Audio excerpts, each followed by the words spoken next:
దేవుని చిత్తానికి అప్పగించుకున్నాడండి. అసలు చేతులుంచాడు, పొరలు రాలేను. మరి ఇంకా నీ జీవితంలో పొరలతోనే నేనా, నా చదువా, నా నేర్పరితనమా, నేను సీనియర్ని, నా వాక్యమంతా తెలుసు, ప్రార్థన చేస్తా, అద్భుతాలు జరిగిపోతాయి. అసలు ఒక పొర కాదుగా, ఒక రకమైన అనుభవం కాదుగా. ఆ పొరలు రాలనంత కాలం నీకు రక్షణ ఉండదు. ఆ పొరలు రాలనంత కాలం దేవుని చూడలేవు.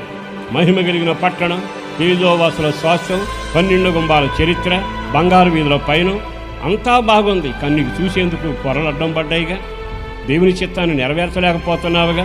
ఓ సేవకుడిగా కోరుకుంటున్న మీ ఆధ్యాత్మికను మిమ్మల్ని బలపరిచే ప్రతి పొర యేసునామమున తొలగిపోవునగాక.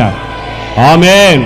సంఘం దేవుని చూచునగాక, సంఘం దేవుని మహిమను చూచునగాక, సంఘం పరలోక వైభవంతో నింపబడినగాక, సంఘం దేవుని కొరకు ప్రయాసపడినగాక.